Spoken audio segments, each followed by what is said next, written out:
Which one is the better dividend stock to buy, Procter& Gamble or Target? I'm going to answer that question in this video, looking at 6 different metrics, starting with the dividend yield. So let's get right into it. Target offers investors a dividend yield of 2.42%, very close to Procter& Gamble, which offers a dividend yield of 2.65%. The next metric I wanted to look at is earnings per share as compared to the company's dividend per share. I want to see what proportion of a company's earnings it's paying in dividends, because dividends are paid out from earnings. If dividends consists too large a degree of earnings, that's not sustainable, because companies need to retain some of their earnings to reinvest in the company. And if they're paying it out all in dividends, then the company's going to stagnate, it's going to decrease, it's going to lose market share, and eventually it's going to need to decrease its dividend per share. So there needs to be a nice balance, and ideally you have earnings per share rising, which gives room for dividends per share to increase also.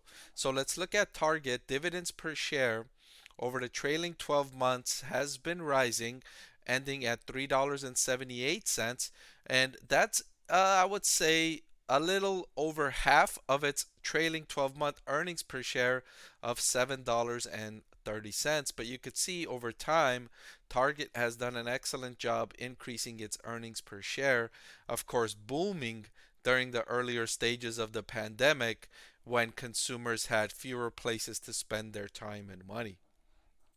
Procter & Gamble also has been increasing its dividend per share over time, rising from a little over $2 per share in 2014 all the way up to $3.61 in its trailing 12 months. And that's a little more than 60% of its earnings per share of $5.70. So Procter & Gamble's dividend per share takes a greater proportion of its overall earnings per share. But you can see Procter & Gamble sustained its dividend per share here briefly during the 2 quarters in 2020. It was actually above its earnings per share. So Procter & Gamble paid more in dividends than it earned for a couple of quarters, and that's common for a lot of companies when they experience fluctuations in their earnings to not immediately change their dividend strategy, because investors rely on that dividend, and that could raise panic when a company decreases their dividend per share. So they tend not to do that unless these decreases in earnings per share they think are longer lasting. So they take their time before they decrease their dividend per share. That's another reason why I look at this metric, because if there's a bigger cushion between earnings per share and dividends per share, then when there is these fluctuations, like for example, look at how Target's earnings per share decreased substantially from over $12 to $7.30. Still, because their dividend was a smaller portion of its earnings, even after that fall in earnings per share, their dividend is still comfortably below that earnings per share. So it doesn't put the dividend in danger. Therefore, the dividend for Target is more sustainable in the long term because it's a smaller portion of its overall earnings per share. The next metric I wanted to look at is revenue annualized going back to 2014, and I'll start with Procter and Gamble here because they were struggling with revenue decreases all the way up until a little after 2016. Then management really implemented an excellent strategy to gain market share, and they've really started building up their revenue growth since then, nicely, from around 65 billion to about 80.2 billion. Target, meanwhile, was growing revenue modestly, right? And then they experienced a massive boom during the pandemic. I mentioned earlier, consumers had fewer places to spend their money and they had extra stimulus money, and Target was a prime beneficiary of that. And so if you look at the revenue of 106 billion in 2022, it was 26 billion higher than their revenue in 2020. Um, and way more than, let's say, in 2018 where it was 75 billion. So their revenue is about 30 billion higher than it was before the pandemic, as they captured all of these customers into the business, and people liked what Target had to offer: convenient shopping, upgraded stores, upgraded fulfillment services, right? You can shop at Target in so many different ways: buy online, pick up in store, buy online, have it delivered to your home. And the stores are clean. They've got a lot of space. You're not crowded. And like, imagine if you're watching this video, if you've been to a Costco and you've been to a Target. Think about the different shopping experience, right? At Costco, you can't even stand still for 2 seconds without 8 people bumping into you. So overcrowded. Compare that to Target, where the aisles are wide, you've got space, you've got shelves are stocked, you've got upgrades, everything. It's a nice place to shop, right? So it attracts people to go in there. And once people went there during the pandemic, they said, "Hey, this is pretty nice," and they've kept going. And they Target has retained a lot of the customers it gained during the pandemic. I'll add something about Procter and Gamble that I'm a little bit concerned about in the near term, as consumer budgets have been pinched because of inflation. Remember, Procter and Gamble's products are considered to be on the premium end of those categories that they serve, right there. Usually, if you look at Procter and Gamble's products and you compare it to something else that's on the shelf, Procter and Gamble is usually the higher priced premium product. I think that might be a little pressured over the next several quarters, maybe over the next 2 years, as inflation has really pinched consumer budgets. And I'm starting to see evidence that folks are switching down, finding the lower cost option, the lower priced option whenever they can. And so this might be a headwind to Procter and Gamble to a greater degree than to Target. Target also may experience a bit of this, right? Some folks might switch from Target to Walmart because Walmart is less expensive. But I feel that Procter and Gamble um, may experience a bigger drop because of this, because it's just so much easier, right? You're already at a store, you see Procter and Gamble's item right here, and you see the competitor's item like right here next to the shelf. So all you have to do is, just reach over here. Versus if you're going to switch from Target to Walmart, that's a whole change in habit.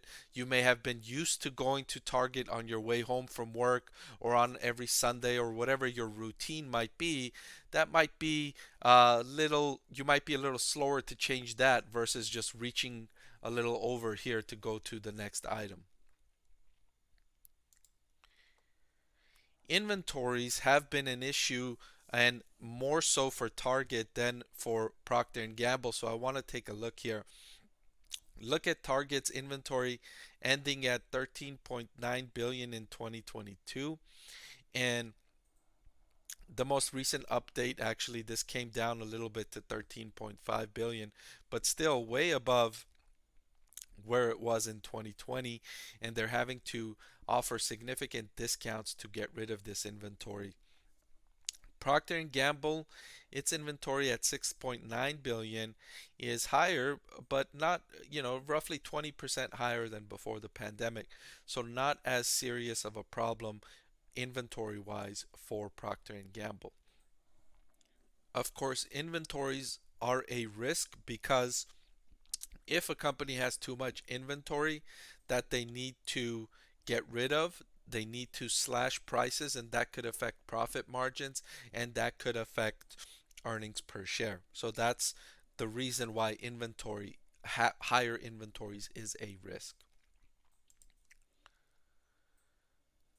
The next thing I wanted to look at is operating profit margin over the trailing 12 months and operating income. You see Procter & Gamble with a significant lead ahead of Target in terms of its operating profit margin of 21.61% versus Target's at 4.4% more recently.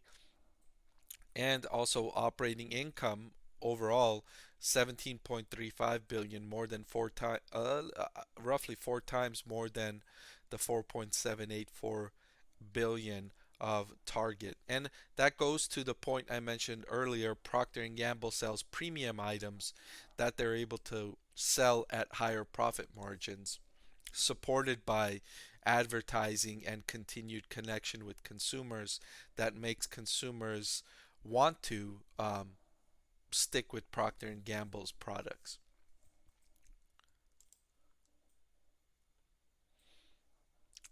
The final metric I will compare these two companies on is their valuation, and I'm comparing using the forward price to earnings ratio.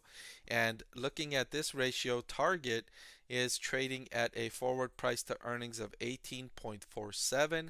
Meanwhile, Procter & Gamble is trading at a forward price to earnings of 23.6. So Target is considerably less expensive than Procter & Gamble is. So to answer the question, which one of these two stocks is the best dividend stock to buy right now? I want to thank the Motley Fool for sponsoring this video. Visit fool.com/parkev for the 10 best stocks to buy now. I'm going to say Target. It's very close. They're both excellent dividend stocks to buy. However, Target ekes out the advantage here because of their excellent capital investments in their stores, building out their fulfillment services, which I think is going to provide a long lasting earnings growth prospects for the company compared with the headwinds that Procter & Gamble I think is going to face from inflation. Two sides of inflation Procter & Gamble is suffering from. Number one, Procter & Gamble's profit margins are getting squeezed because it's having to pay higher prices for its inputs. And then for two, consumers may switch down to lower priced items and hurt Procter & Gamble's revenue. So for those differences, I'm saying Target is the best dividend stock to buy right now. All right, that's all I've got for this video. If you liked it, I'm going to link to two more of my videos that I think you're really going to enjoy. So please go ahead and click on one of those, and I'll see you over there. Thank you for watching.